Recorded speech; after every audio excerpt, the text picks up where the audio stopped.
It's a beautiful day in the neighborhood, a beautiful day to be niggas. Could you be mine? Can you roll me slime? That, it's a beautiful day to be niggerhood, a beautiful day to be niggas. Will you be mine? Could you be mine? Oh, would you be my niggas? Welcome back. Hello. Hi, I'm Carl. This is Horror. This is Baku. Hi. Hello. Ladies and gentlemen, I'm not gonna lie to you, this has been a very slow news week along the majority of the things we like to talk about outside of the obvious event that happened in our lifetime. Mentioning it offhandedly, not as though it's a topic to talk about in depth, did not think I would see that happen. The people who have lost their mind about not being allowed to be social and literal potential political hypocrites has been delicious. And seeing Boogie admit he did not have cancer and then get fired from Locale Live. He went further with it. He went even further. He pulled out a fucking butter knife towards the end and was like, you want me to cut myself? Do you want me to cut myself? After like 5 minutes earlier saying he'd never be suicidal again. A butter knife, bro. Yes. A fucking butter knife. Literally the very end of the... It was a butter knife. It was the dullest looking shit I've ever seen. The memes are fucking hilarious. Oh my god. It's like that picture. It's like that picture of a squeeze duck with a fucking plastic knife on the end. Holy shit. Hold on, let me find some of these memes because they're funny as fuck. A lot of them are like, that's not a knife from Crocodile Dundee. There's one where he's got the butter knife out and he's spreading a PB&J sandwich. Oh god, it's so fucking funny.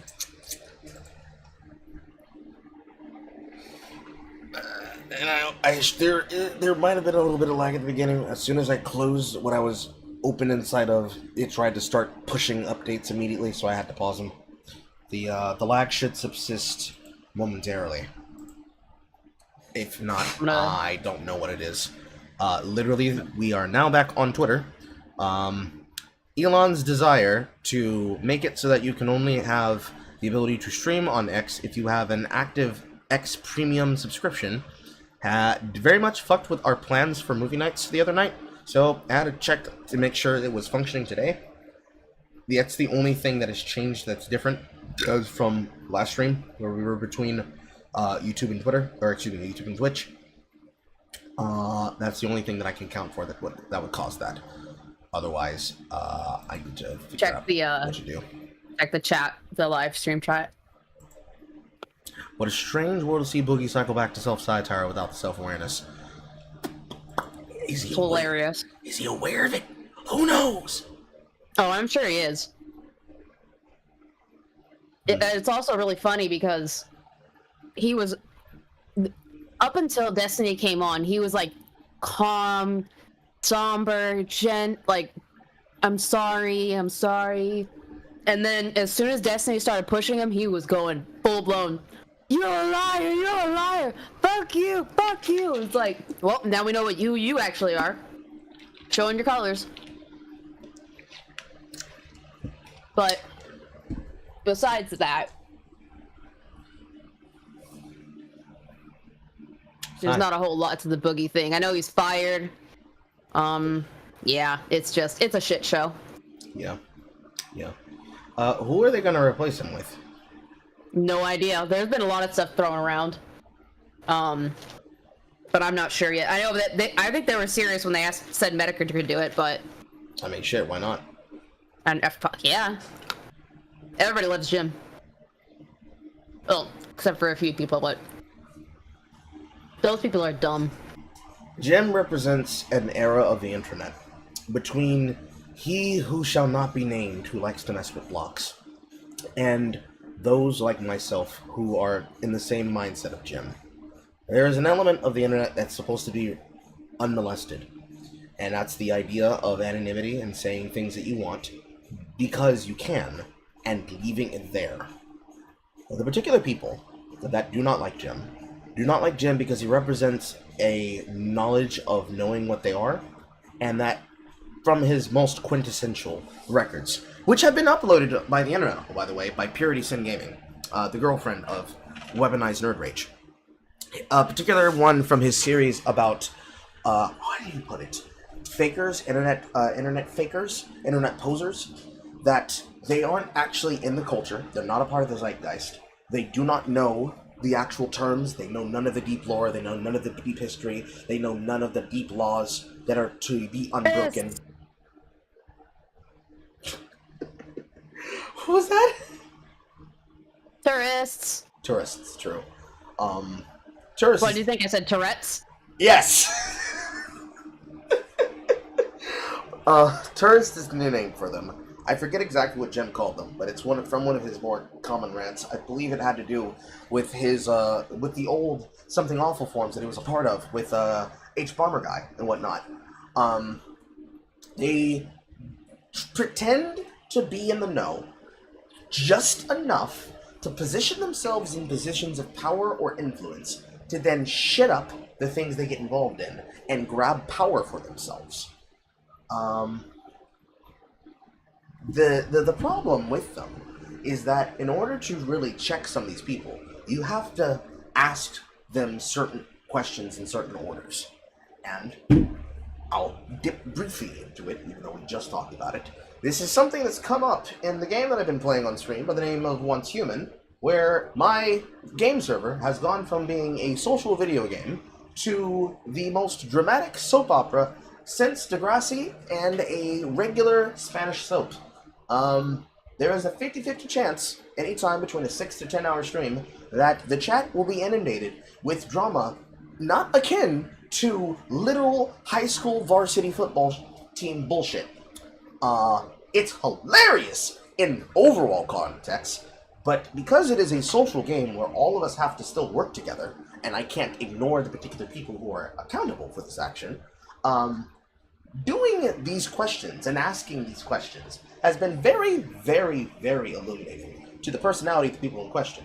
Some of which who have come through and have become members of our own personal Discord, as well as us making a collective World 25 Discord for everyone who is inside that server. They have recently locked the servers in, so everybody who's in the server they're in, if the server had enough space, are in now, and they cannot do more. Which means anybody inside of our Discord that hasn't already gotten in, with the exception of Marcus, who did get in, they will not be able to join until the season inheritance has fully subsisted and has moved over.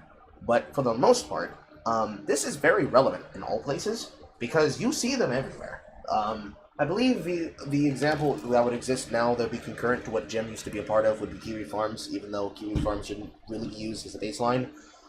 The internet culture of believing that there are certain people that are acceptable targets at all times, and they use those acceptable targets as a way to get people to give them relevancy, to slowly become involved in whatever part of the internet they want to be a part of.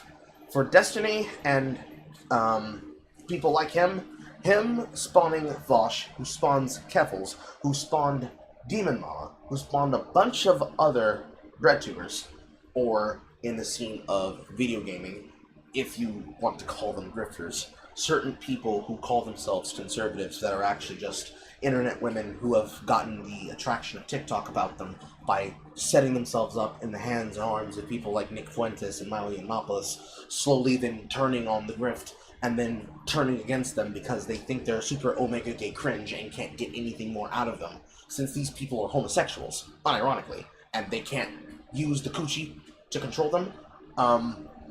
It's a problem wherever you go, because no matter what you do, you can't avoid these people, because that's just how social grifting goes. Social grifter is the more common word for some of these people, because they get involved in a scene, they get in the scene to get power, they monetize everything they can from it, and then when it goes tits up, they leave it. This is kind of relevant to DEI shit, not so much in this case, but it's fun to see the entire life cycle process start from beginning to finish. And like I said earlier, I'm just waiting for the life cycle to come to its end. Because usually the end of this life cycle is they get called out, and then when they get exposed, they start spurring to high heaven. And since the word lolcow was thrown around, with my name in the sentence, I cannot wait! It's gonna be great. It's gonna be great. But yeah, Gem represents a part of the internet that remains unmolested, and there are many people out there that are more than willing to carry the flag. It just requires having somebody who understands that this is something to be unmolested. They molested this before when they attacked people like Leafy is here for Pokimane. They molested this part of the internet when they attacked harassing his pregnant wife Steven Crowder over Champagne socialist son Carlos Maza, while he and his husband were getting bent over in park benches in public for the fun of it, for the passion that gets a heart going. And they molested this when people like myself could catch bans or catch subscriptions and could back, not subscriptions, suspensions or any kind of flack for making jokes. Meanwhile, people like Destiny had more than enough fun shouting and hollering and screaming at the top of their lungs and only being able to maintain what they had because popularity allowed them that position until they finally did something as retarded as he did this week. I don't like this timeline, but I like where the timeline potentially can lead. If it gets me lolcow live with Medicare, I'll be satisfied. It'll be worth it. Anyways, the docket. What's on it? Do we want to go over something funny before we get into the other shitlords, or do we want to get into the shitlords and then do the funny? I'll abstain my vote. What would you like to do this time, Baku? Ooh, I'm thinking we go for the funnies. All right, let's go for the funnies first. So, I'll bet you guys have seen that a very well-known company called MiHoYo has been getting a shit ton of flack lately. A lot of this is because they really don't like that Chinese developers don't give a fuck about ethnicity. So, one particular dum-dum decided they were going to submit a trouble ticket or a complaint to MiHoYo saying the following: feedback on teased Natlan characters. As currently stands, the character skin tone and their overall color scheme clashes in terms of color values. It does not look good. The light skin is not appealing and causes many details on the character's outfits to appear washed out and less visible. I wholeheartedly believe that darker skin tones on the teased Natlan characters would benefit the rest of their designs, and make the bright patterns of their outfits stand out more.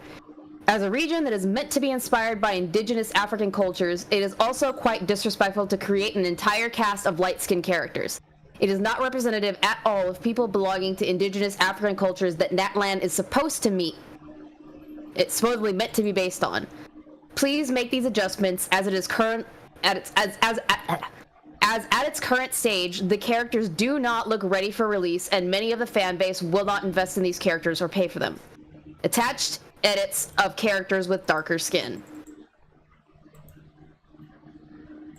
Here's the funny part. This is the response that MiHoYo gave, and I'm pretty sure this is a bot. Dear Traveler, thank you for your feedback. Please be kindly reminded that Genshin Impact is a work of fiction and is not related to actual people, events, groups, or organizations. We do really hope for your understanding. Kind regards, Genshin Impact CS team. That is such a funny circumstance. And the person that posted this is going apeshit. A lot of the social justice warriors that have a problem with fictional places not reflecting their stuff, but when it's the opposite way around, they have a problem. Yeah, it's a shitstorm, and it's really funny to watch. I love that even a bot is like, yeah, this isn't real, so stop prescribing your bullshit to me. Thanks, bye. Fucking hilarious. Usually I'm not a fan of bots when it comes to responding to things, but you know, this is acceptable. This is fine. Oh yeah, totally fine. And like, don't get me wrong, I have no problem with diversity, but China doesn't give a fuck. And if you think they do, you dumb. We've gotten to a point on the You dumb. We've gotten to a point on the timeline, ironically, where between Once Human and The First Descendant, as well as a bunch of other games, this is looking like the year of ass. The year of Chinese and Korean ass. A lot of these characters, vivacious, bodacious, bootylicious, and they're made by companies that in other situations and examples would have been on the side of the people demanding they censor the bodies. But because they're Korean in design, they are not censored, and there are people either saying, no, this is acceptable, or losing their fucking minds. It is delicious, but it won't last forever. So, suck it up while we have it now, boys. The hypocrisy is fucking hilarious. But now we'll get back to the shitters. You brought up a particular topic, so I think I'll let you run with this. Somebody from Sweet Baby Inc. or is associated with Sweet Baby Inc. is with CD Projekt Red now? Yeah, I think I broke this one myself in the server. From that, you did. From that part, Grace, Sweet Baby Defender, with eyes that only white women can have. I'm gonna flashbang you, chat. You ready? It's gonna be fun. You ready? Here it comes. Whoop, whoop, whoop, whoop, whoop. Oh. Wait for it. Wait for it. Wait for it. Wait for it. Here it comes. Here she is. Boop. A face that literally only a Wynot could love.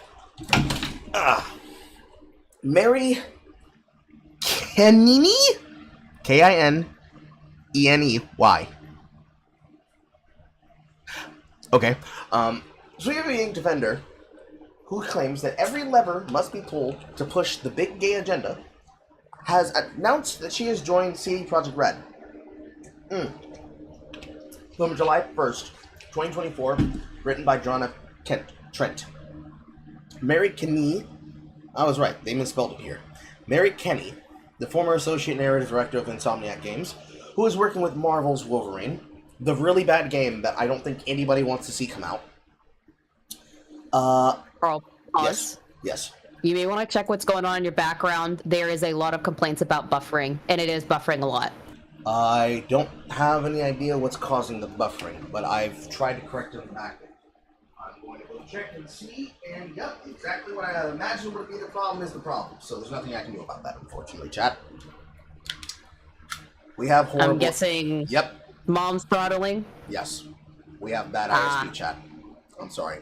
Originally, I looked at it and I thought it was my, that it was my stream, or rather my Steam, trying to do updates, clogging it down, but I can't control that.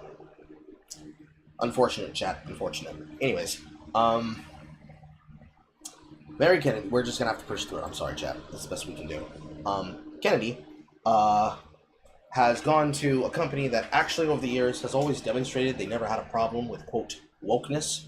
I don't like using the word wokeness because wokeness does not actually get across what the problem is. The correct word would be more associated with cultural Marxism, if not just social ostracization in trade for controlling your potential future. But that, of course, doesn't roll off the tongue as good. CD Projekt Red has always had, the quote, the hoe in them, as one could say, when it comes to a lot of video games. The problem is that that doesn't stop them from making potentially okay and good games. Clearly, the ingoodening of CD Projekt Red's project of Cyberpunk 2077 was a good example of this. As we've seen people like mutuals of mine, such as Christina Tasty, rave about the game never-endingly, especially after Liberty City's DLC, all of it is to be expected. You know, they don't have to worry about whether or not the politics are going to be understood or looked at. They just have to make video game and don't make too much noise, and everybody else will embarrass themselves. But this particular one happens to be a very big one, because they made a big point of announcing their desired push to join the project. I believe they posted about this, both on every media platform they had, as well as pushing it into their LinkedIn within hours. But from LinkedIn, actually, without further ado, it's time to announce my new job. Today was my first day as a senior writer at CD Projekt Red, known for the Witcher series and Cyberpunk 2077. I cannot wait to talk more about my project. I'm thrilled to be getting back into RPGs, and my team is talented, welcoming, and flat out cool. Here's to a new adventure. Recently detailed in an interview with Dual Shockers in May about everything that must be done to push the big gay agenda, reacting to a GLAAD report, pronounced GLAD, bemoaning the lack of big gay characters in video games and describing the report as heartbreaking. The GLAD report tells us something key, that games are a way for big gay people to socialize, but it also tells us something heartbreaking, that big gay gamers don't feel that developers are thinking of them when they design games. Sidebar, that's fucking bullshit.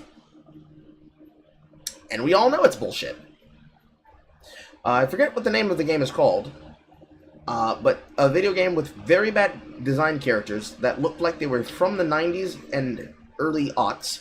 Horrible game design, horrible costuming, horrible fashion sense, choices that only make sense in the viewpoint of making them look a certain way for ugliness, to, uglify them up as though they had just been freshly assaulted on the streets of San Francisco, and all of it to celebrate something that isn't to be celebrated, but really to be bemoaned, in my opinion.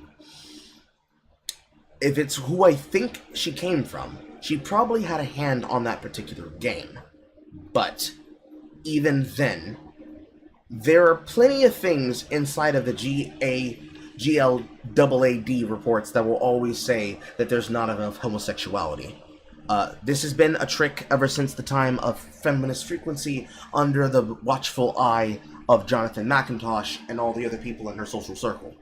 You go to an event, you write about all the games that fall into the perspective you have, but you always oversell the event by saying there's not enough representation, there's not enough diversity.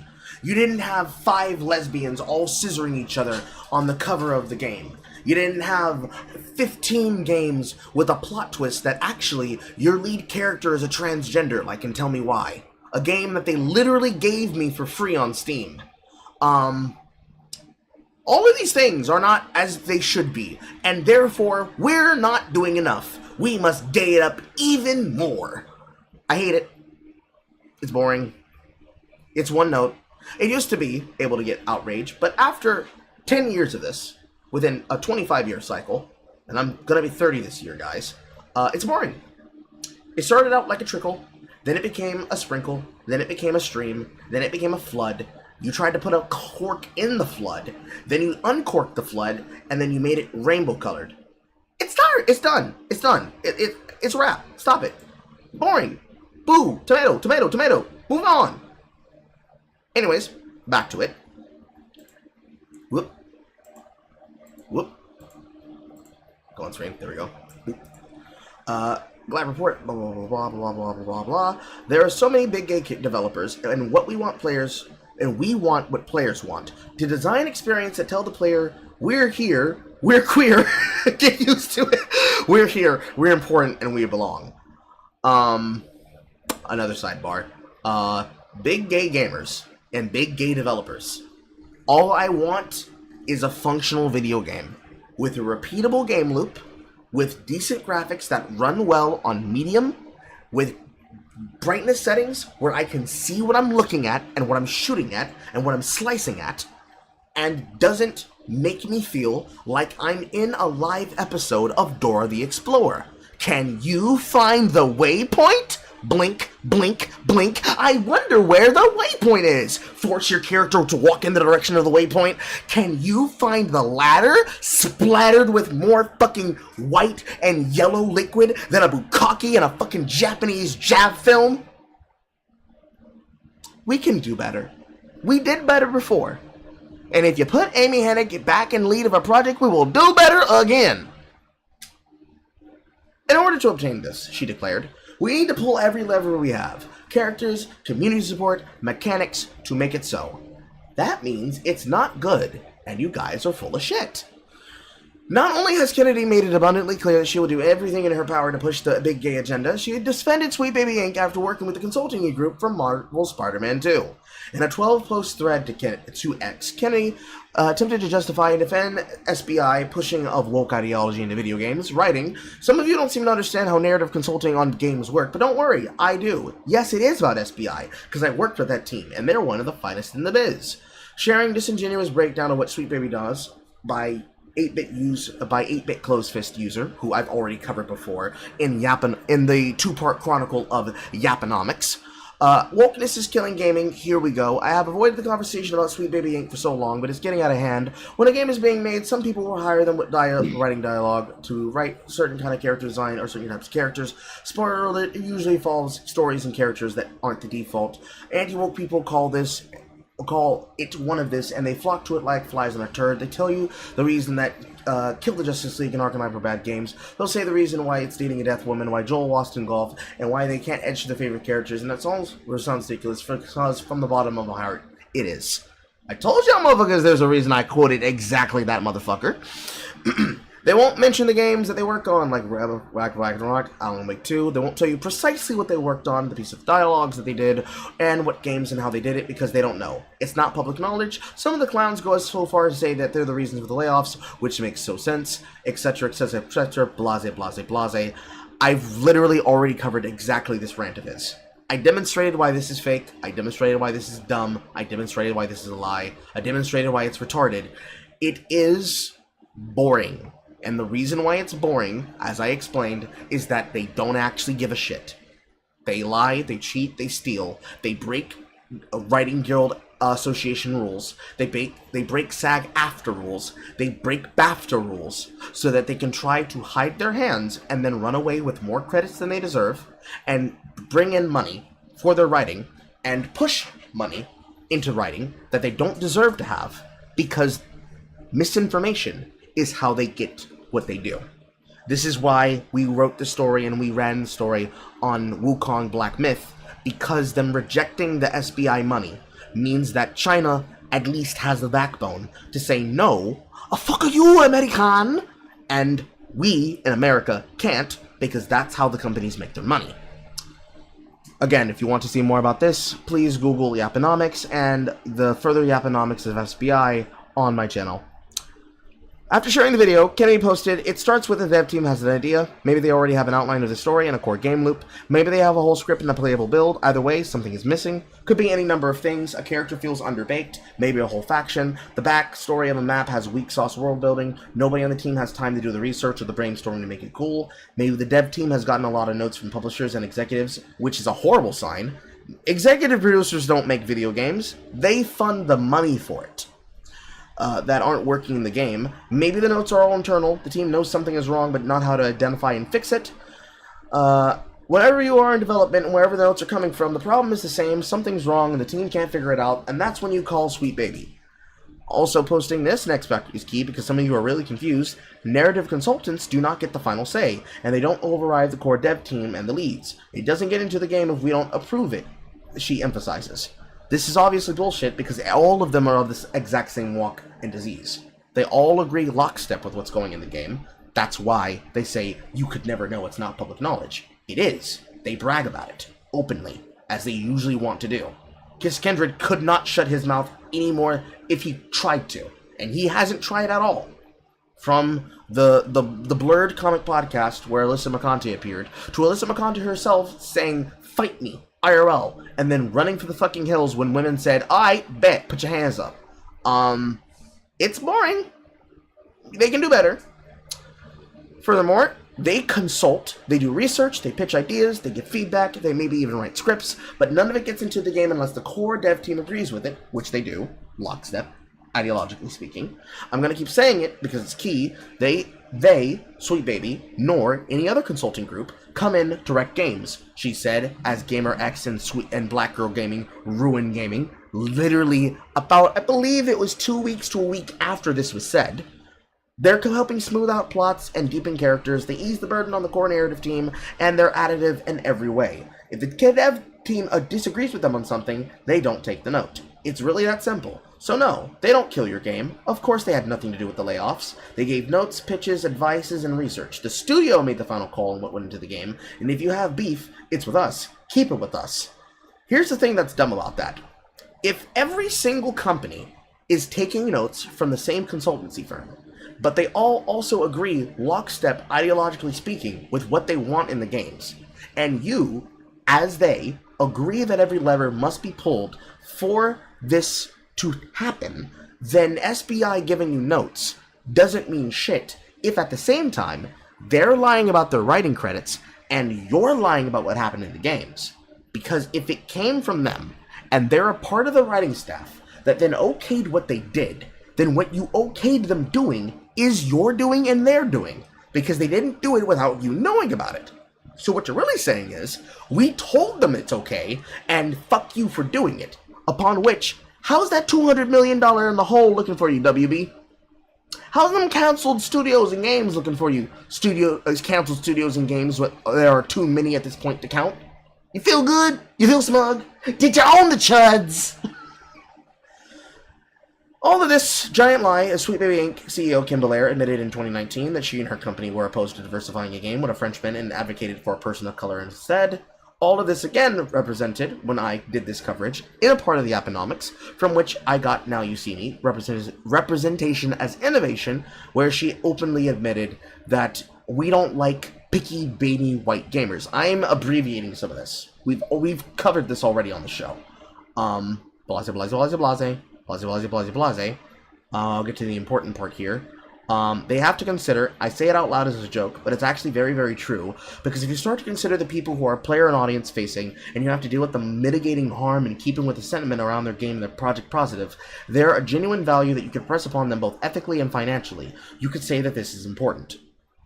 This, of course, leaves out the part that is very important from this particular part of the speech, where it came to sensitivity reading, which was, and I'll go find the section, it's somewhere towards the end. Actually, no, it's right here on the project. Play this section for you, chat. Be a second. I get that way too much, and I once worked on a project where they had an all-white cast, and they expressed their desire, like, okay, we need to mix it up a bit. How about this character's kind of like stereotypically French? So they have a beret, and they have like a striped shirt, and I was like, okay, if you need to do that, can we at least make them a person of color? And they said, oh no, that would be weird. They're already French. So I want to do better than this, because, and I don't say that to be like, oh, you know what, I'm going to dismiss all the hate and the abuse in our communities, but I do like to imagine that when we look at white guys, and there's several of you here, I think that when we look at you, we say, okay, you can't possibly enjoy this. But I think they want also, and if you want also, to experience new and different stories. I think we need to step out of this rule that like white men can enjoy fantasy worlds, aliens, sci-fi, monsters, anything, so long as it's through a lens that looks exactly like them. Because if that's the kind of person that we're always going to cater to, you're never going to innovate. You're never going to change things. You're going to keep feeding the picky baby. And we cannot continue to try to create art under a system that is going to bar innovation for fear of a picky baby throwing a tantrum.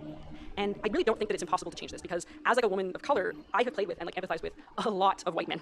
I have played as Kratos, who's like literally white. I've played as Nathan Drake. I've played as Arthur Morgan, and I've loved it. And I don't think it's like pie in the sky thinking to go like, hey, maybe we can invite white dudes to play as other people and experience different things through someone else's eyes. And if they don't like it, we have to start thinking we're not losing, they're losing, and we're losing because we're going to let them stand in the way of our progress and our innovation.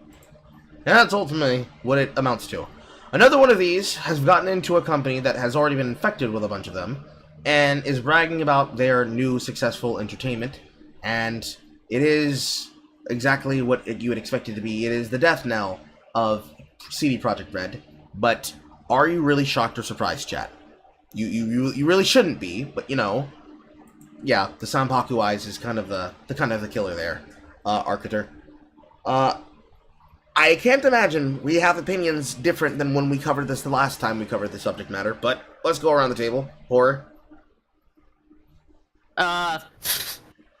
You already know what my take on this shit is. It's crap, and in other news that is kind of attached to this, I think that stuff is gonna be turning the opposite direction, because we already have Microsoft getting rid of their DEI department. I would like to hope that it's gonna be a change.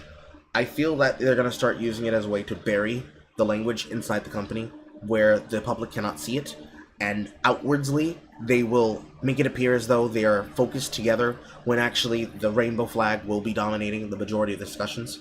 We saw this as a case example with the Great Circle from Ubisoft, and, well, can't really be shocked by that. It's really embarrassing that it be shocked like that, But it extends into Star Wars Outlaws, it extends into Assassin's Creed Shadows, because of course, now, the totally super samurai, but totally not actually samurai Yasuke, is now homosexual, ladies and gentlemen. He likes man butt, and woman butt, and man penis. And clearly these are things that would have definitely been rampant during the time of this period under Oda Nobunaga. And also, we've got some lesbianism in there for the fictional daughter of him, too. You know, gotta get it in there, kids. Baku, what's your opinion?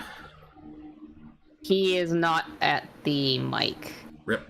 But I'm gonna say that I don't think that's what's happening, because I think the director of the DEI department for Microsoft came out and was really fucking pissed.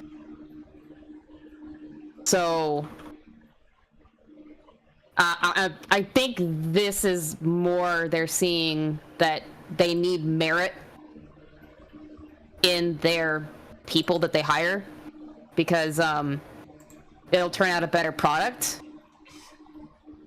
and they probably want to stop losing money. So I'm more inclined to believe that it's what we would like to see.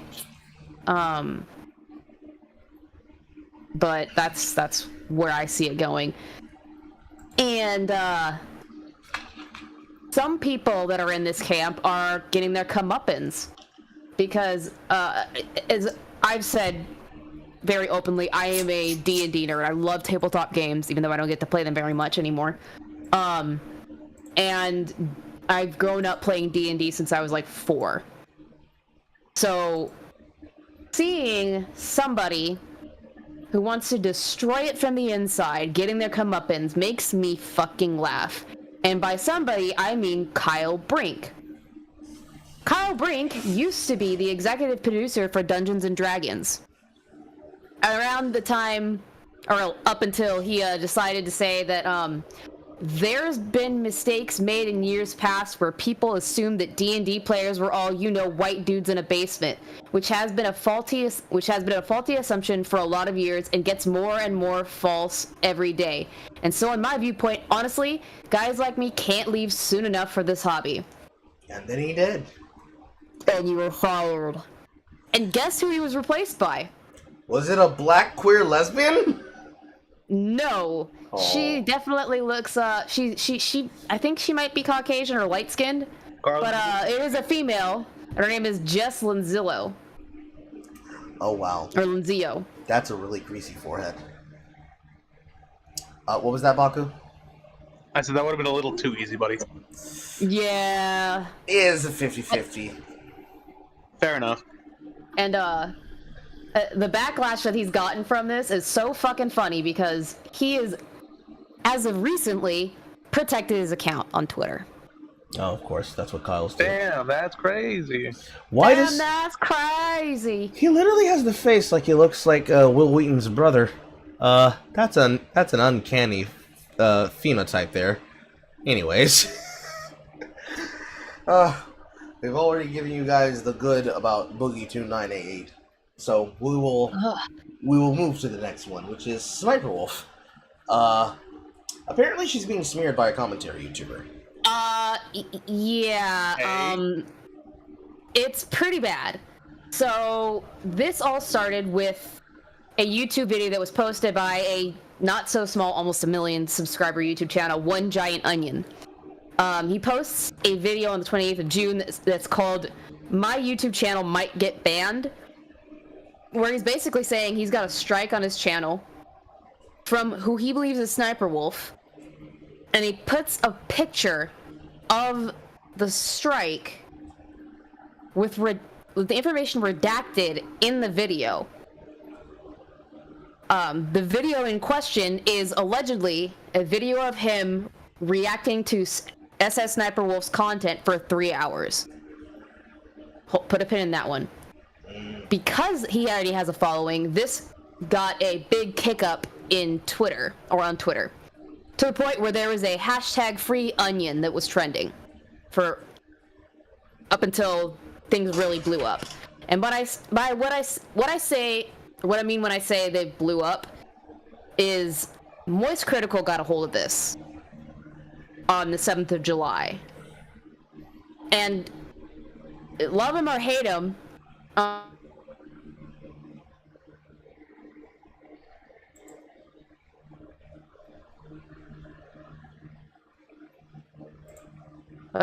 somebody leave? Good? You good, Carl? Okay, I thought I heard a leave. Yeah, it was Carl. My client. Oh, just okay, there fucking- he is. My client just reset itself for no fucking reason. Anyways, Weird. But yeah, Moist Critical got a hold of this and posted a video on the 7th called SS Sniper Wolf Striking a Channel is Crazy, where he basically takes this guy at his word with a redacted screenshot and basically goes, this is fucked up. We're having this way too much where these big creators are stomping on smaller creators, even though this guy's a million sub channel. And SS Sniper Wolf didn't like that. She didn't like that at all. Around the same time, she puts a tweet out that says, I want to clarify that I did not strike anyone's video. I do not have any pending takedown notices. I believe someone else must have done it on my behalf, at Moist Critical.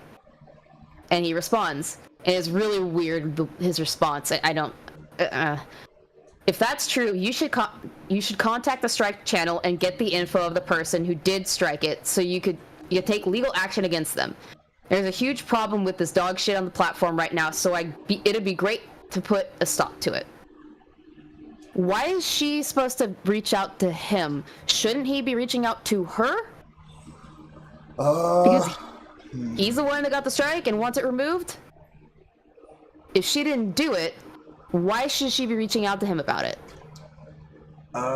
in Charlie's world, because Charlie is able to run his own company and shit, since Sniper Wolf is known for being the kind of person that has had the tee-off between herself and Naziland, it has led many people to not being on the side of Sniper Wolf. So, I'm assuming what this guy did is that he's not being honest, and what we're gonna see is some shit blow up on him. But I did not scroll down between the rest of this chat, so this is just prediction. This leads Charlie to say, okay, you didn't strike somebody, so you should get in touch with this guy and bring your audience together, with his audience together, my audience together, and us see this problem be addressed immediately.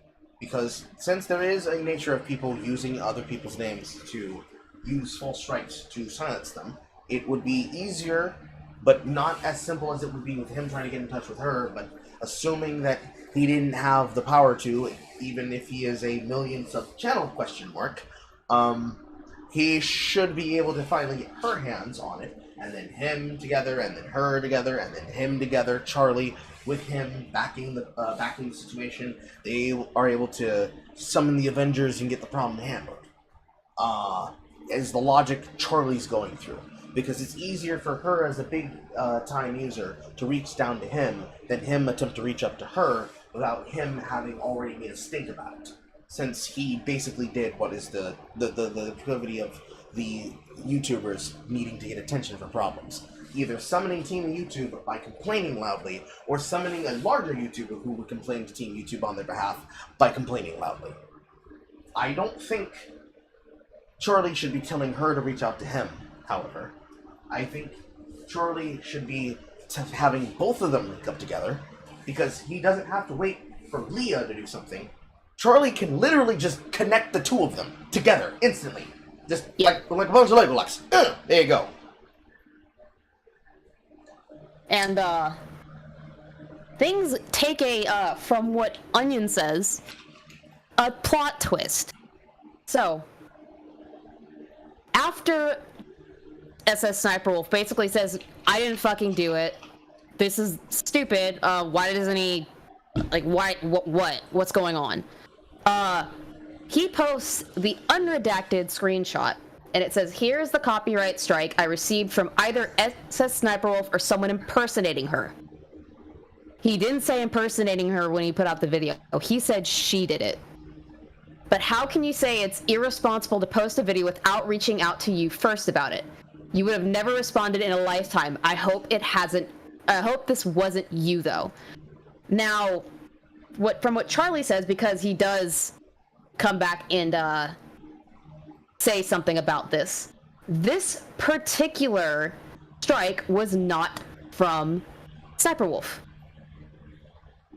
it was from another company that's basically striking channels for using her content when they don't own it. So it's somebody else saying, this is my content, you can't use it, strike. And we are confirmed that this isn't Sniper Wolf because she has the fucking nutsack. I don't like her, but she has the nutsack to post this. That channel made no attempt to contact me, and neither did you. I have no, referring to Charlie, I have no pending takedown notices on my channel, so how can I confirm it's not fake drama? It's irresponsible to make a video with false information without reaching out for the facts. True. Where in this it is the video that video you think I took down? And she basically posts a screenshot, and there's nothing that's come from her since January 2023. So that ain't her. So because Charlie's cheeks were clapped so hard, he posts another video the next day that says SS Sniper Wolf did not strike a channel. And he has to eat crow because he jumped, like he's done multiple times, jumped the gun. This is one of those... Pause. Arcater says, doesn't SS smear themselves quite regularly, or is this just a further aftermath from it? She does. She's known as somebody who's fucked up and nobody likes her, but that doesn't excuse her being accused of something she didn't do. Yes. And being smeared because of it. This is something that's come up multiple times, both between people who are either current or former friends, and association with other people, especially when it comes to internet drama and they have a circumstance that they've been involved in the past that allows it to be acceptable for people to permanently use them as a boogeyman to constantly stir the pot on drama, even if they have never done a single thing to cause more problems. I've never put a name on it, so I'm going to name it now. SinglePlayerCarl's rule of the Ganondorf effect. You have a person who is hated. Let's use Smug Roko. Smug Roko was an associate / friend of mine who liked to fuck with people on Twitter. Was associate to Yilmaz Chong, which basically means as one of the people who was underneath him with Jeremy recording for exclusively games, would not do her job. Spent more time talking shit on Twitter than actually being a reporter. Fucked around, took people's money, used that money that was supposed to go towards paying people like myself or her employees on a $250 deck of Yu-Gi-Oh cards, and then leaving people like myself to clean up her mess as a target wrangler when I told her dead to her face, do not do this or I'm going to have to do something drastic. After having to do said drastic thing, she ends up having to eat multiple bits of crow because she doesn't understand that her actions have consequences. Blase through a bunch of drama years later. Her and all of the things that she's known for are infamous, but there's a particular lie that comes up with her very often, and that's she used to be a part of a Google Plus group, Google Plus being the scum of the earth, where a bunch of people that used to be her former friends basically wanted to turn on her and make it seem that she was some black Jewish person with a white mom by the name of Alex Segal. Now, if anybody's aware of Smug Roko, you know that this girl is whiter than Wonder Bread and very much is not, well, basically like a mirror cousin image of me, but with a Jew fro.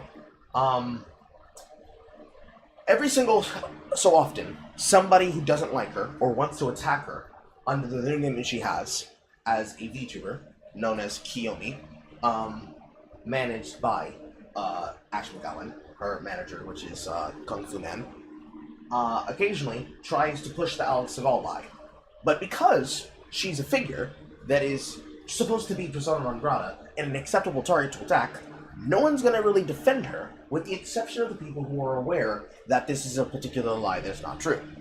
This is very similar to what's currently happening to me in Once Human, in the sense that because I've called out people who themselves are toxic, but they gave themselves the appearance of seeming that they were innocent victims, or they jumped into circumstances to flame bait situations. I did not take their bait, but they already achieved the effect in convincing people to attack me on their behalf. they believe that anytime they mention me in the chat room, it's going to be acceptable for them to attack somebody. In Leah's case, as Sniper Wolf, especially that particular video cut by Nerd City, I want to say some months ago, maybe 6 months ago, about her basically impersonating the content creation style of Aziland, that she's basically trying to conglomerize her life and become a new version of her. This has led many people to basically decide, whenever they see Sniper Wolf's name, clearly Sniper Wolf must be the bad girl here. Clearly we must be against her. And in this case, no. She's not actually responsible. This, for once, was not something she did. That doesn't mean that, yes, but next time she will be. It means that this time she didn't do shit.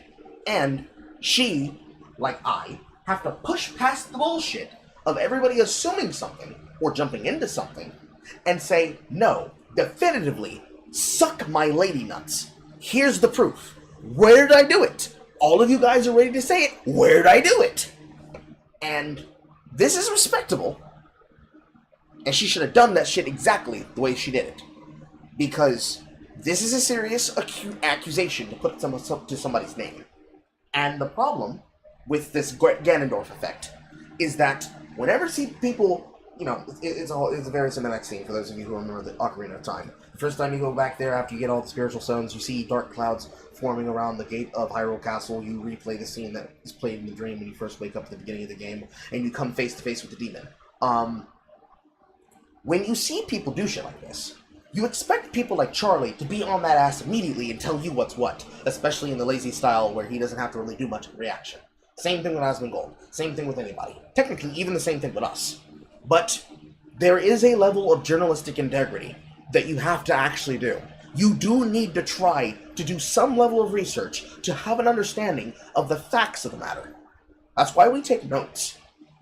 Even if I could wake up, bang out these ideas and topics, hand it to them, and this is the show, it is actually preferable we have done this method that horror has given to us. Because it makes it easier not only to cover each other's butts, in case some of us pass out, guilty as charged. It is also important that when we actually dig into the story, there are things that are going to pop up. Certain details that you'll have to look into and know that are responsible for how you react based on this. Most drama YouTubers that are reactors in their own right don't actually pay attention. They just know what's heard. So, for example, with Boogie2988, it's really hard for you not to have heard the lol cow across the internet get the plunger put to his head and put out his misery and paralyzed. Everybody saw it. Everybody heard it. He was milked for every last drop. And he himself now would be under the same effect. Oh look, Boogie's in the news again. He must have done some stupid lol cow shit this time again. But what if he didn't? But you assumed that he did. So you didn't actually look into it, and now you gotta eat crow and apologize with egg on your face because you didn't do your job. That's effectively what Charlie had to do here. Sometimes this happens, and it's unexpected, but you gotta deal with it. It's good that Charlie owned up to it, because Charlie's generally a good content creator, and is a good person, and a good leader, and a good businessman, but this is what happens when being real goes wrong. He wouldn't have had to do this if he didn't make the blind assumption. But he ran with it because he is aware of her behavior, and he just assumed that it should have been so. So, that's the rub. Very rare. Very rare Sniper Wolf W. Yep. Very rare. So, this second video catches everybody's eye, and it becomes front page on r/YouTube drama on Reddit. Basically confirming that, hey, there's an agency that's claiming to be associated with her that's striking the channel. Not Sniper Wolf. She has no part in it. And what's even funnier is that when she reaches out to him and responds to, I couldn't find the tweet she responded to, but she responds to him and saying, hey, I'm pretty active on IG. It's not hard to reach me. That is not me or my claim. Have you tried emailing them? Response is, I'm working to find out more information about the claimant. It was my mistake not reaching out to you. I thought in context like this, it would have been best to post my video as soon as possible. I also was very certain it was you since the names match up. Again, my apologies. So you jumped the gun because you knew it would get you attention. Yep. Tell you. Ganondorf effect. Pick a big scary person. Somebody that everybody knows about being scumbaggy and deceitful and hates. Assume and say or claim or lie or fabricate a situation or even manufacture an event. The manufacturing one is the worst one because this is the one that usually happens. And then run and say, help, internet, do your thing. And here comes the fucking cavalcade to attack them. This is really fucking heinous.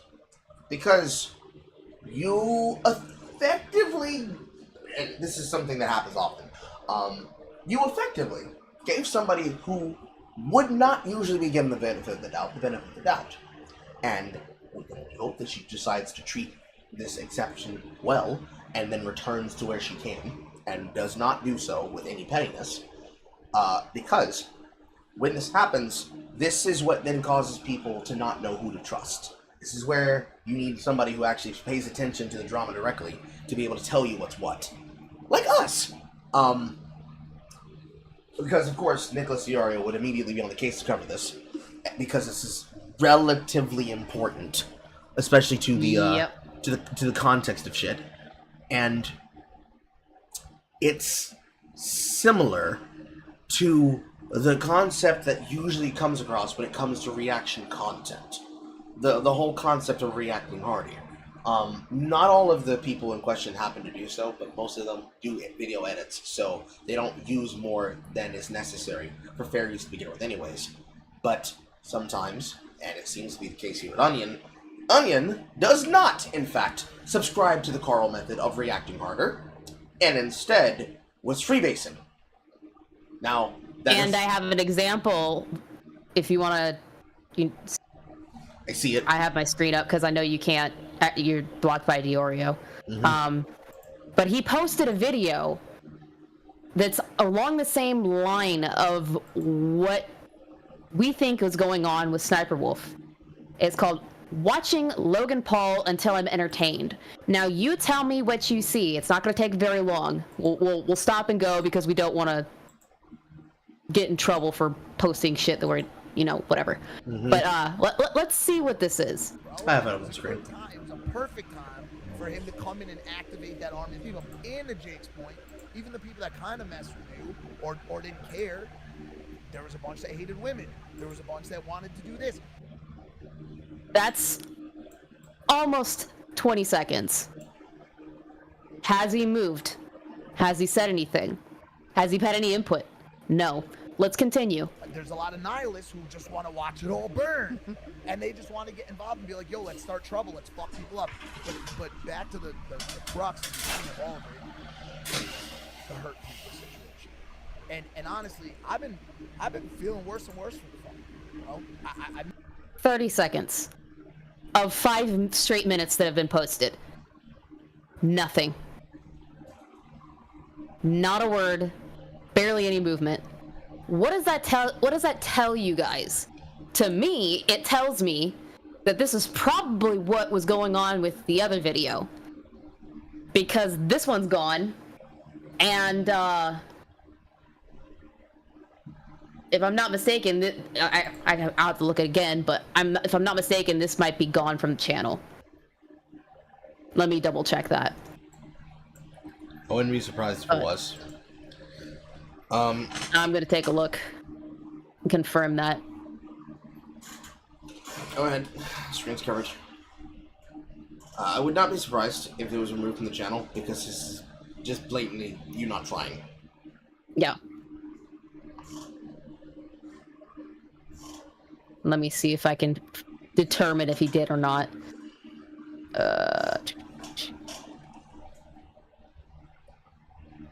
Nope, it's still up. It's an hour and a half. And it doesn't look like he's talking at all. He's just got content up on the screen. not saying anything. Just literally watching it for an hour and a half. I'm not inclined to believe with all of this put together, and something else that I will mention. It doesn't seem like this was in good faith. This kind of seems to me like he knew, and this is allegedly, this is my opinion, he knew that she wasn't the one that struck him, which is why he redacted it to begin with, and only showed the full strike unredacted after he got pushback from Sniper Wolf. After. Yeah, that's inherently some bullshit. Oh. And what makes me think that even further is that when he's called out for stealing content by the one and only killer Keemstar, he starts deflecting. He becomes an absolute cunt. There's an entire chain that thankfully Carl was able to get for me because I am blocked. He says, bro, I just looked into this. You really do be stealing content. Chill out. The response is a picture of the Keemstar incident where he says the N-word. Oh yes, Alex is a flipping N-word. And it's the classical response of Keemstar, this you? Everything that proceeds after this chat, I will try to read to you. Let me take over, give you a break. Did you really think posting a picture of me calling Alex the N-word 15 years ago changes the fact that you steal content? How dumb are you? Your brand is built off of peddling fake news. You have no moral high ground, Keem. We won't forget about what you did to my boy RS Glory and Gold. I mean, you can keep posting all my controversies, but it doesn't change the fact that you steal content. Like I said before, are you really this dumb? And then he posts the link from Nicholas Diorio. So where's your point? I don't care if Sniper Wolf steals content. It's scummy, but it's not hurting me, so who cares? I made a 3-hour-long joke video about this, about her. This doesn't mean I hate her. I don't fuck with you, though. You only get involved when it benefits you. Do better. Yeah, this is the third time I've said the same thing to you. The fact that you are lost and don't understand my point proves what I said before and that you are dumb. My point, you steal content. Keem, for once listen to someone, get on the Keemstar show channel and cook this special needs person who is incapable of not doing this. Then I believe he posts the picture of the kid with the overhead green shirt on top of his head.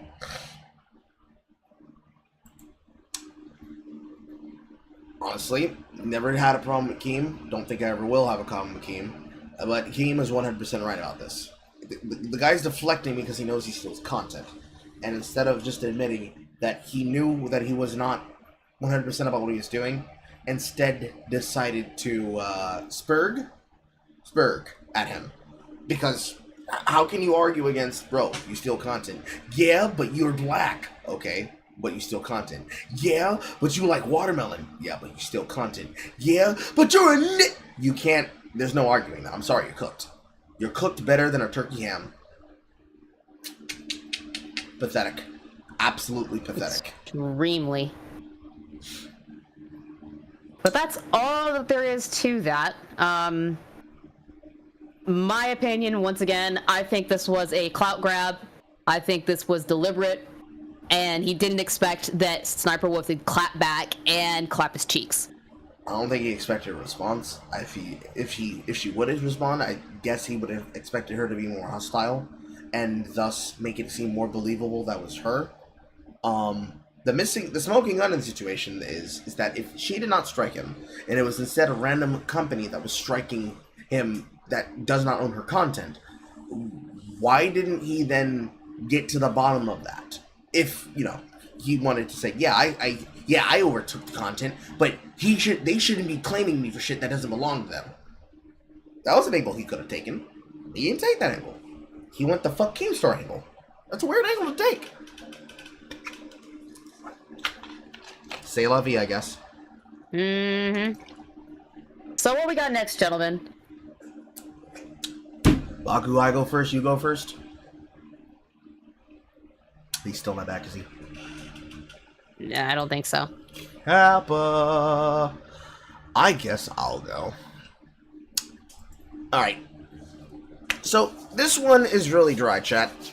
Not gonna lie. It's really dry. It's pretty straightforward. But this is a bonkers story simply because of who it involves. Okay?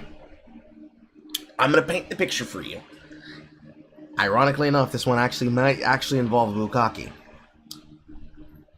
Say you're FaZe Banks, the original proprietary owner and originator of the titular FaZe clan. Headshotters galore. 360 no-scopes all throughout the entire lifetime, and then the brought back lifetime of modern warfare of Call of Duty 2, Call of Duty fame, and quintessential trick shotters in games galore. You build a franchise. That franchise then bloats. You then fire almost nearly 90, 80, 85 to 95% of the talent to bring in your day one 30-man team. I think it was even smaller than that, actually.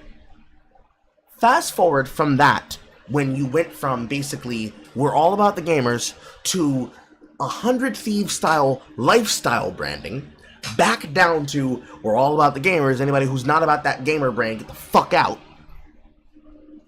Your friend gets accused with the worst thing squeakers across the globe could ever be accused with. That's right. He likes dick! Ya boy! Sketch. FaZe Sketch. Accused of having been an OnlyFans creator. To give you the rundown, I have prepared for you reading material. In recent news, Twitch... Let us watch, chat. Boop boop. A beep. Bop bop. Boop. Bada-loop. Bada-loop. Weep. Wop. Lada bop. Bow. For the loom? For the loom.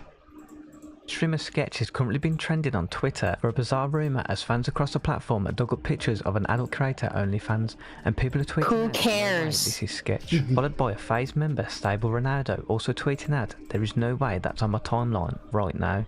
Others react in the following clip. As recently as people Okay. are Oh my god, they have the same have the same glasses. glasses, or at least the same, or similar to Sketch. Whoa! What? Who cares? I agree. Trust me, I'm getting there. I have a whole thing for it. If you look in the notes... Hold on. Okay, go ahead. Well, why are they going so deep into this? Like, why does it matter if he's gay? Why does it matter if in the past he did OnlyFans content? A lot of people have. This is all normalized. What do you mean?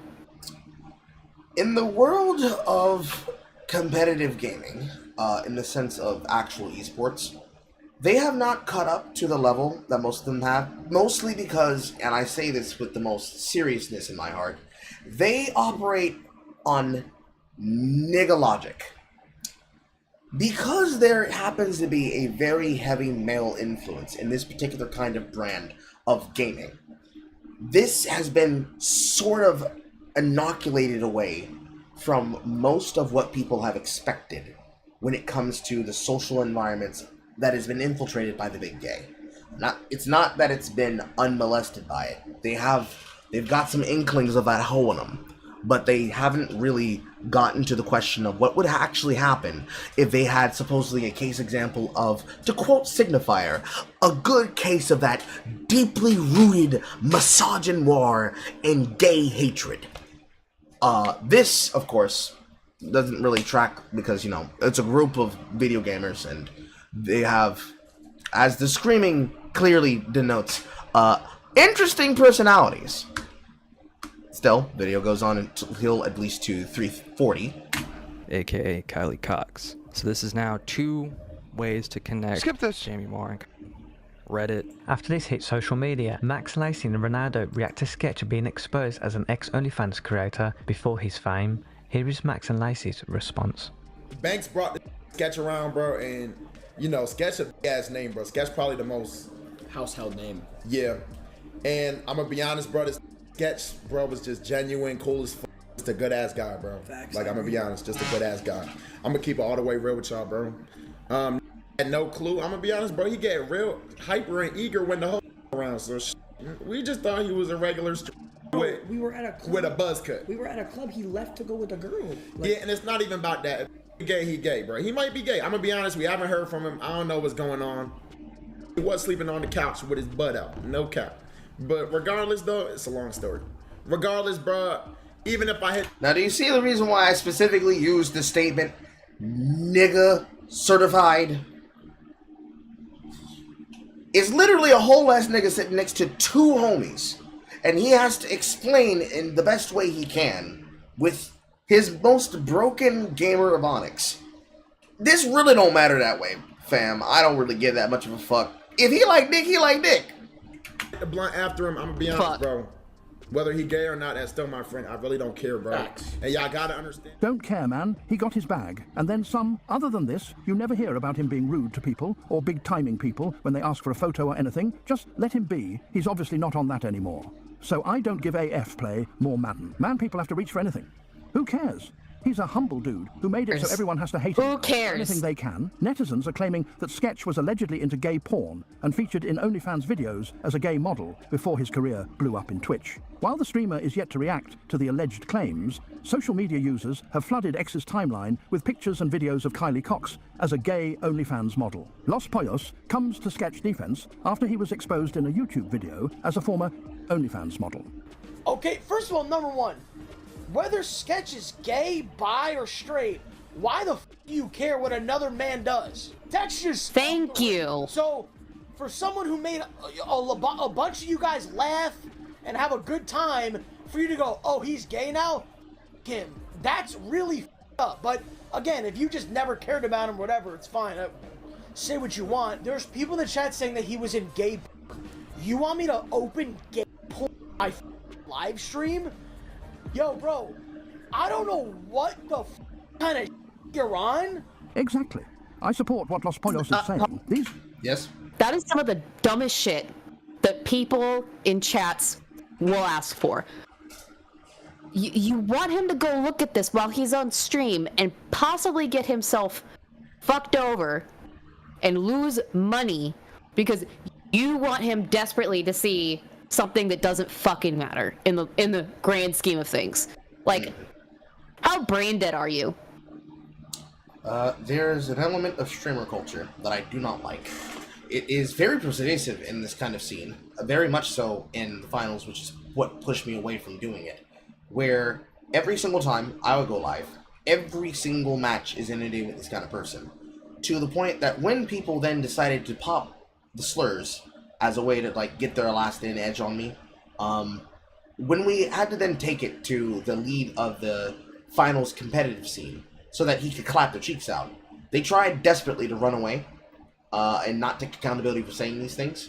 And of course, with giving him full warning about him not doing that exact thing, it would be all the time somebody would basically have to come to him and be like, let's do it. His name is Let's Do It. You need to look at this clip. Don't look at it live on camera. And all of it, content creators that are literally who's to big names, constantly doing anything stupid that people who want to competitively win should be doing. It is the fucking craziest thing, because of course the nature of it is they gotta have it live on camera and live on air, because then you have to clip it and then take it to Reddit to then spread it around Reddit, that then gets populated to YouTube, which then gets populated to TikTok, which then gets populated to Twitter, and probably ends up in front of Poe. So basically, on one side of the drama cycle from us to the other side of the drama cycle to Posif, all the way on Twitter, it is the stupidest fucking thing to get involved in. But trust me, I have more opinions about that later. But this is the context to how people's public reaction was. Pretty much, everybody who was a part of FaZe more or less came to the point of effectively saying, why do you care? I don't care if he's gay. He's still my friend, ... He has some weird stuff about him with the stuff, though. And you could see from the bombastic side eye that he had thinking about it. The black guy, without missing a beat, is like, it's a long story. We ain't got time to get to it right now. Because the fact of the matter is, if it is true, it's not their story to tell. So my question, at this point of the story, is who broke this story and why did you break this story? That's my first question. Why do we fucking care? That's the first question. Now, I know the reason why they tried to break the story, which was, I want to shit on Sketch. That's really it. I want to shit on Sketch, I want to shit on FaZe Clan, I want to be in the news for attacking FaZe Clan. But of course, the person who broke the story is apparently anonymous, outside of whoever picked up the story and then ran with those notes and made them more public. So that's a wonderful news cycle. There's a little bit more of this video, and then he has actually a response to this. Dudes calling out He being Sketch. Sketch are either jealous or just pure hatred. He has a point, though. It's none of your business. The issue here is he pretended that he has a disability, if that's true. Why does Loss make every situation hilarious? Looking at the pics, they 100% line up. They're identical to any picture of him without glasses on, down to the ear shape. That being said, I really feel bad for him. This is clearly something he did not want to get out, and there's a lot of homophobic people out there that aren't going to like him anymore. He didn't do anything wrong, he's just gay. Welp, won't be seeing Sketch on any FaZe streams in about 2 weeks. They're all saying it doesn't matter, but they ended their streams at the same time and restarted it up to watch the video like it's a sexual harassment prevention training course. Their core audience is probably the most homophobic corner on Twitch too. There's a part of that statement right there that is actually true from a part volume 9340. However, the not seeing Sketch on any fame streams in about 2 weeks is bullshit. Obviously, because Banks has a response to this, and Banks' response is pretty straightforward. Saying that it doesn't matter, but they ended their streams at the same time and restarted up to watch the video like it's a sexual harassment prevention training course. It's because they're cutting the VOD, and they're preparing themselves to look at the content with fresh eyes in front of a fresh audience. Because that's what you do when you need to look at something that could be TOS breaking. That's normal. There's nothing wrong with that. I've had to do it. We've had to do it maybe a couple times here before as well. It's just something that happens. Because unfortunately, in the viewpoint of amongst these, I'd say this is the last vestiges of MLG gaming Pro League content. I'm not sure if you're familiar with that time span, but I am. It was the time of the quests for hate mail and Minnesota Burnsy online trolling. This era started with a bunch of kids that shouldn't have been playing COD and emulating grown adults around them that were famous for basically pissing people off in the middle of COD matches. One of the most common ones was a practical joker by the name of Minnesota Burnsy, who has long since sold his account and basically started over and done different things because it was a different era of gaming. You didn't have the problems you have now with biometric data tracking your voice and banning your account for doing anything potentially inflammatory. It was a time period where you could basically, by the means of how Medicare put it, could do whatever you wanted, and the reason was because I can. That doesn't mean that it was acceptable. It was definitely something youthful amongst the masses, but it was something that happened because you were kids, we were kids, and kids didn't know no better. And, you know, you dealt with it, you muted your microphone, you muted the lobby, you played the game, you moved on. But unfortunately, the current generation that has adopted that mindset, they have an extremely distasteful hatred of anything to do with homosexuality. And ironically enough, no, it's not because they're right wing or left wing. It's because the nature of, again, nigger culture is that they love to say and repeat African American black vernacular because they feel comfortable doing it, because most of them are from the inner city, if not from suburbs, populated by African Americans that are common in their social groups. I have to explain that it is explicitly African American because white kids from the suburbs do not talk like this. This is nigga speak. Niggas talk like this. Why?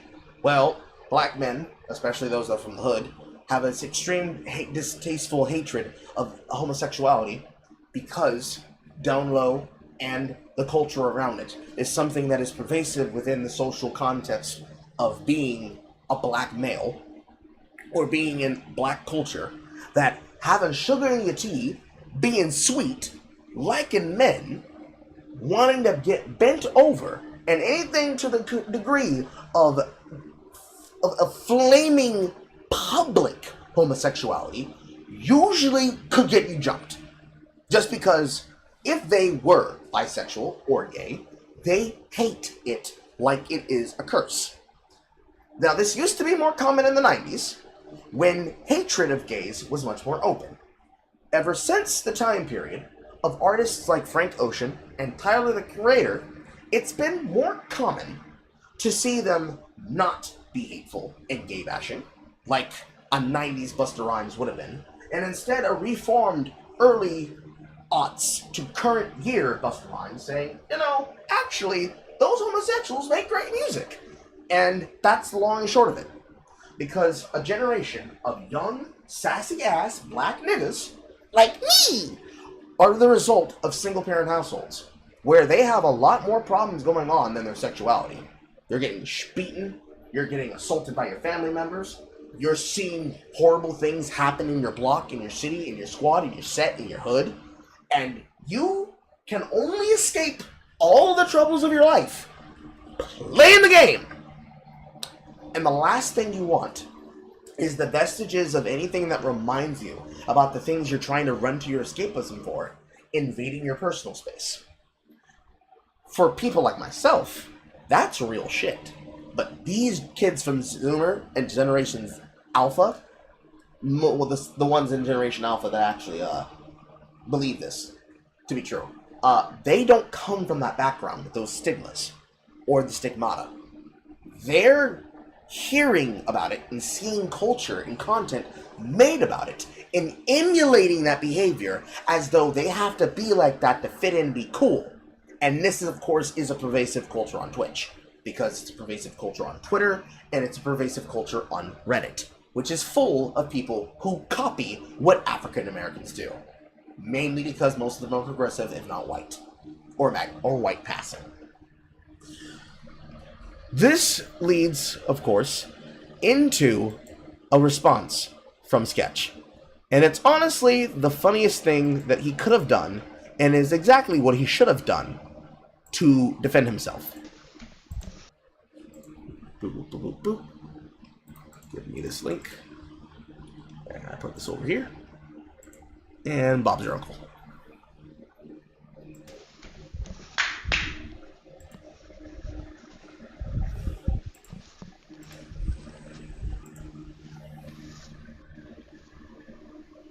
Elephant in the room, I got a haircut. Wasn't planning on doing this today, but I guess so. Okay, I'll start from the top. Look at this, open and honest. That was me. That was me. It's okay, though. I will tell you what. Okay. 2 years ago, I did some stuff. I'm sorry if you've seen some of the stuff. You know, I'm a changed person.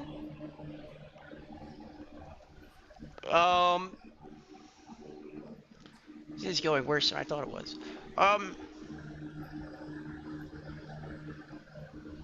So 2 years ago, I did not have sexual relations with that man. I'm just kidding. I did. Possibly. I love that. I love that shit so much. It's like a stand-up. Good on him. It's like a stand-up routine.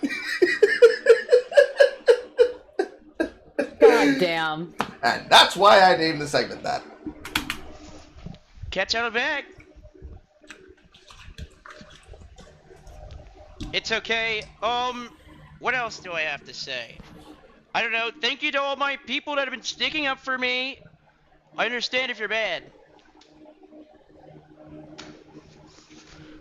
Shit hit the fan. I don't go on Twitter. I deleted. No, I'm just kidding. I didn't delete Twitter. I have been cautiously avoiding it. It's like fucking landmines everywhere I go. Okay, I was dealing with some addiction problems. A couple of them.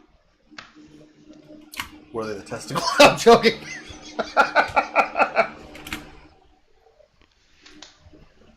But no excuse there. What I guess. Just trying to give you some background here. What else was I gonna say? Yeah, that was me. I fucked up. I won't do it again.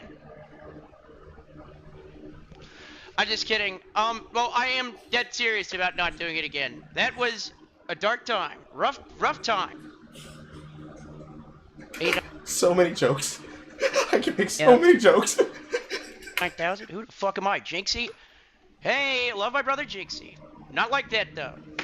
Just my brother. I don't know. Stay off Twitter, please. Shout out T-Few. Shout out Steve. You know, I'm owning up to it. I don't know. I honestly wish I understood why he was doing the facial expressions. Does he have like Tourette's or something? Does he have like a... I do not know. My first assumption was that he was reading his chat.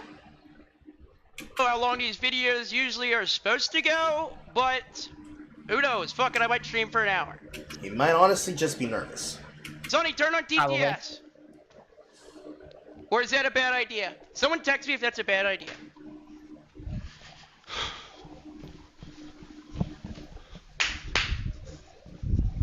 Yeah, he's nervous too. But on a real note, I've been living under the threat of that coming out for like 2 years. Started social media, just kind of dicking around. Had that in my past. I'll tell you what, weight lifted off my shoulders. God is good. God is good. All the time. But all the time, God is good. Weight off my shoulders, to be honest. You have some stuff in the closet, not... Kappa. No pun intended there. Kappa pride. But, yeah, it came out. I mean, I tell you what, I was going and doing all this different stuff. I was going in the back of my mind, holy shit. And guess what? Holy shit was last night. And I have a lot of people to credit for, I'll be honest, plan A was, and I will say candidly, was to probably well, probably to call it quits if this ever came out. But some people saved me. Us. Shout out Banks. If you guys couldn't tell, he was planning to end the game in Roblox. Yeah. That was plan A. I just wanted to let that sink in. Okay, go ahead. Shout out my parents, like, shout out y'all, like, I fucked up, but I'm changed. Yeah, that's about it, though. Like, my original plan was, there's two things. One, either be delusional and think it's never gonna come out, or two, what's the plan after? The plan after was not very good. If I was alone and I was at my house, I probably wouldn't be talking to you right now. But the people at FaZe, Banks, especially. No, he's getting emotional. And my friends that I've made over the past couple years came and they saved me. I don't know what I was gonna do, but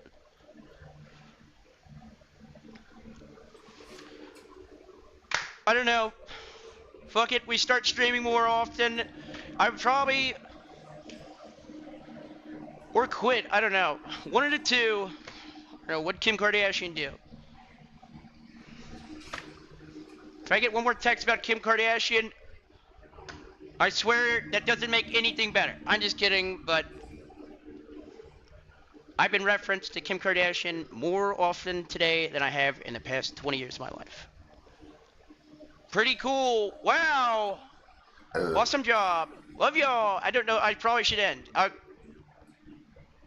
That was cool, though. Okay. I'll be back streaming. I don't know. Well, I'll be back, just not in immediate, like tomorrow. Probably like the day after or something. Probably gonna hang out.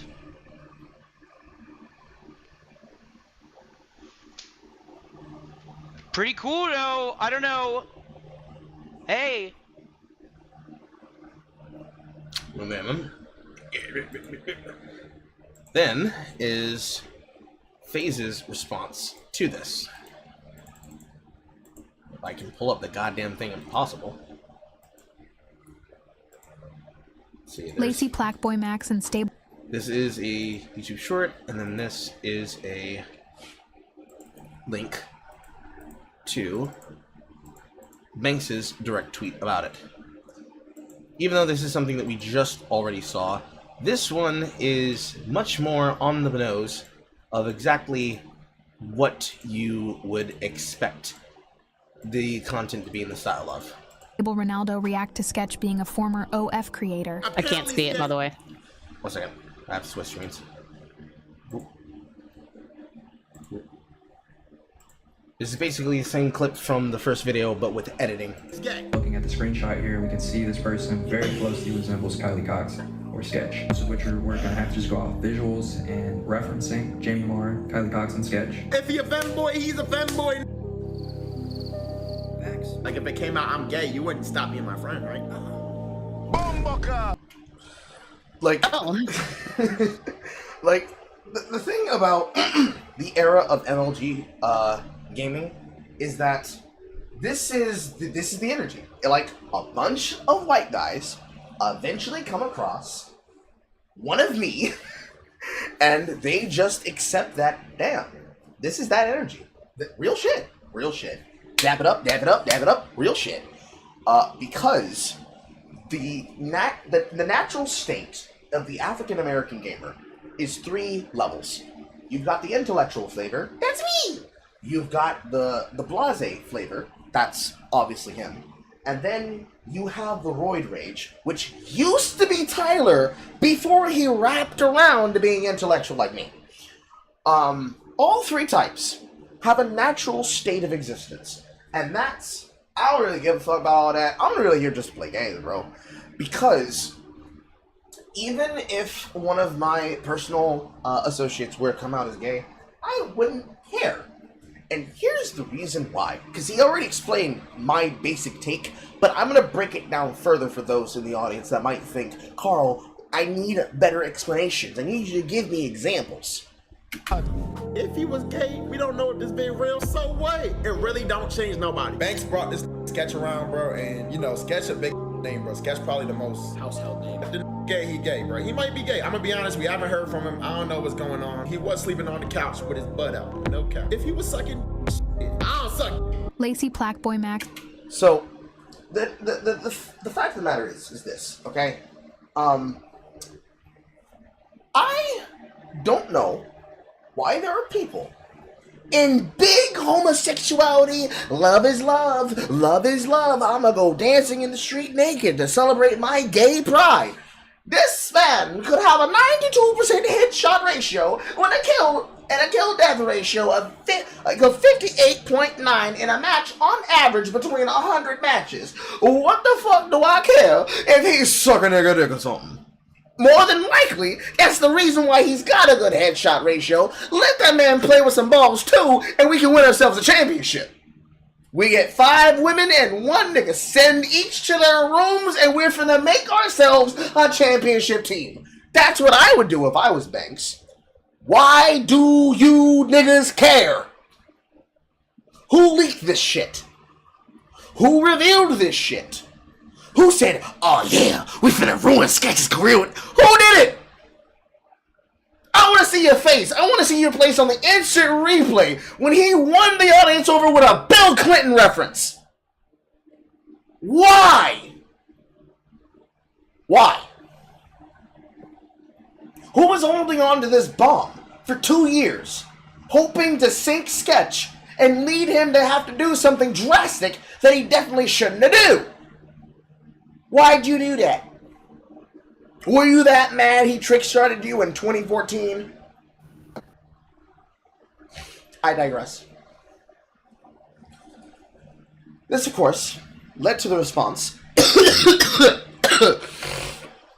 from FaZe Banks, which reads thusly. Focus it up better on the screen.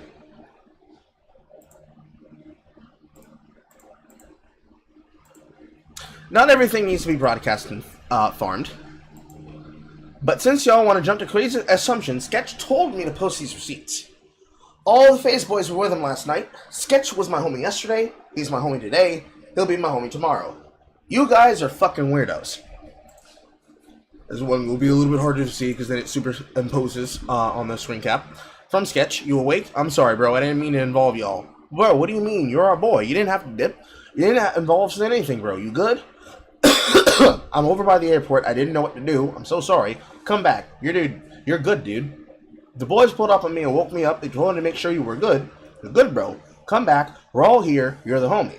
I'll come now. I just need someone to talk to. We're all posted. Come back. You need me to call you a car? On the way. And it goes to a picture of him rolling up to the house property. Then him in the house with his shoes and his glasses. Literally, the first question I asked is literally, why did bro take his glasses off? He had seen enough. They ran straight on, bro. Who knows the thoughts inside a gay's head? For the facial, maybe? Honestly, heinous. However, the correct response from Manx. What exactly do you want him to do?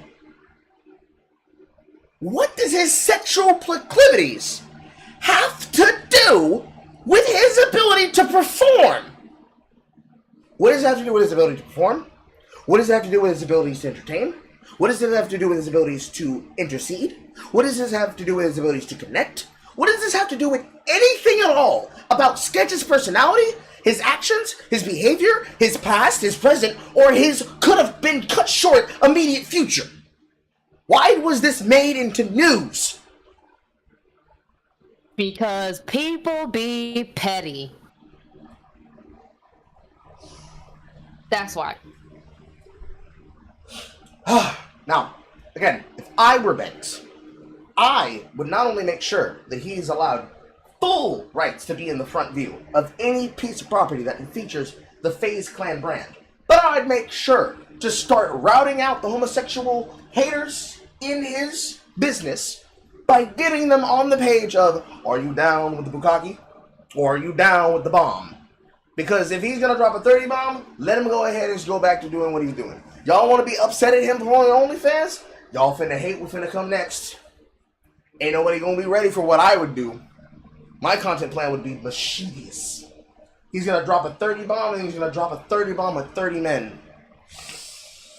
Bumbleclot indeed. Because if this is what it takes to get people to understand that, hey, it's not that serious, okay, no problem. It has never been so unserious. I'm so unserious on this topic, it's not fucking funny. It's not just that. It's exposing a time in his life when he even said he was addicted to substances, multiple of them at the time. You're gonna do whatever you can when you're an addict to make money to get more of the drug. What are you trying to gain by dragging that all up? Isn't the point of some of this stuff like the redemption arc? This is like the least egregious thing we've seen online. Hell, we saw a dude lie about having cancer. This isn't shit. The thing that particularly pisses me off about the story isn't just the same thing that pissed me off about the particular story involving Dante's and his girlfriend. But unlike where we could see the heinous, uncritical, and unserious attitude of the person who exposed it, the person who did this is anonymous. So, an anonymous source nearly cost a man his life because he's got a sword of Dickocles. Again, I'm very unserious about this one. I'm very serious. He's got a sword of Damocles with cum dribbling down it on his forehead. Bloop, bloop, bloop for 2 years. Bloop, bloop, bloop. Worried about his secrets coming out of this closet. Kappa. Bloop, bloop, bloop, bloop. And then it all drops down on his head like a nasty penis that's not being clean of smegma. Slapping him in his face, back and forth. Every single news cycle, every part of the internet. Black Twitter, white Twitter, femme Twitter, slut Twitter, host Twitter, you're tea drinking Twitter, plapjack Twitter. Reddit, Instagram, his face, his name, his news, his backgrounds, that fucking heinous picture of him in that diva costume. Plat, plat, plat, plat. He's being embarrassed on levels that he shouldn't be. Because someone anonymously said, I wonder what this button will do. Click. Or, worse, because that's the positive interpretation. I'm gonna expose you, Sketch. You didn't suck my dick correctly. Click. So out there, some evil corporate entity that hates FaZe, or worse, some gay twink that still has resentment against him and hates that he made success of himself when he was nobody to somebody, wanted to take his world and his life away and ruin him. And we came this close to seeing a different headline. And many cases, as it is, whenever this gets brought up in the gaming scene, as leftists, and it is leftists that do this, or want to do, they will say conservatives and or gamers hate homosexuals. They hate diversity. They hate the gays. If they ever learned that their friend was a gay, they lynch them first. I'm here to tell you, number one, I'd give him a hand job myself. If it means that homie don't go into the brave, white, long, hot sunset of an early grave, I will jack him off myself. Because why the fuck is it that the gays that supposedly so love to support their own kind are the quietest on this issue? I went and I looked. Not a goddamn peep out of any of them. Very interesting. Very interesting. Again, the story itself, chat, straightforward. Man had his background exposed. His friends were shown this by the chat saying, you should be mad at him. They said, bro, I don't give a fuck. Bro, I don't give a fuck. Bro, I really don't give a fuck. Got mocked to their face. Why do you want me to look at this? Why are you so upset about it? Why are you so hard on this? He goes on camera. He makes jokes about the fact he almost ended his life. And the world keeps turning. Man and head and corporate lead of the business says, no, I'm not turning my back on my dude. Y'all can lick my balls. Kappa. The left ain't got shit to say. Suddenly, Signifier ain't got shit to say about the queer femme rads that could be changed amongst the gamers. Not a peep. None of them. None of them. Not a single talking head. Not even Xanderhall's bitch ass. And I find that interesting. Granted, not shocking, but I do find that interesting.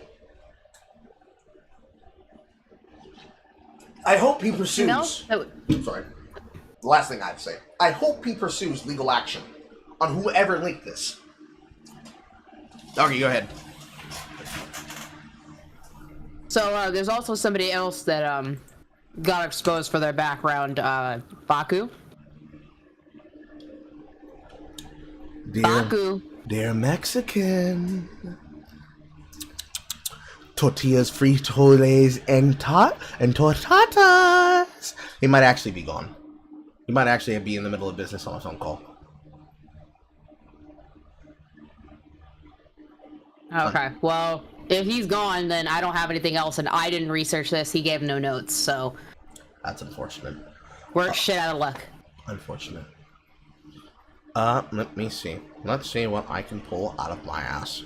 Well, I mean, there's some other stuff that happened recently that we could go over. What do you want, a long one? Well, we only have like 15 minutes, really. Do you want a longer one or do you want a shorter one? I suggest we go with a shorter one. Do we have a follow-up on Brad Taste? We do, but that goes a little bit deep. Damn. How about Tenacious D? Yeah, the Tenacious D situation is, kind of fucked. If you don't know who Tenacious D is, it's the band that, Jack Black has at tours. Yes. Jack Black and Kyle Gass. Yeah, apparently, they were in Australia performing when the news hit them about what happened with, Trump. And not Jack Black, but his... Yeah, makes a comment, don't miss Trump next time. And initially they thought it was Jack Black that said that. But it came out that it wasn't him, and he even put out a response. He has to. He's got to cover his butt. I was blindsided, by what was said at the show on Sunday. I would never condone hate speech or encouraging political violence in any form. After much reflection, I no longer feel it is appropriate to continue the Tenacious D tour, and all future creative plans are on hold. I am grateful to the fans for their support and understanding. Well, he's not just saying that because there's a problem with what they said. He's also saying it because they're getting deported from Australia. Yeah.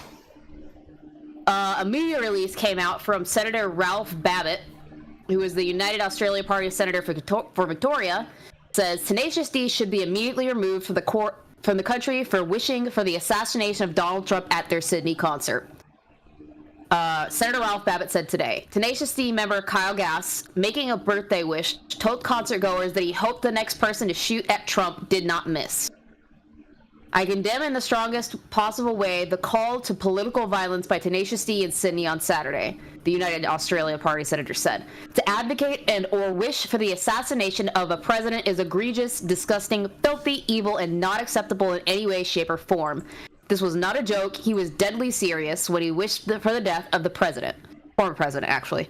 I call on the Prime Minister, Anthony Albanese, to join me in denouncing Tenacious D, Jack Black, and band member Kyle Bass. And I call on the Immigration Minister, Andrew Giles, to revoke their visas and deport them immediately.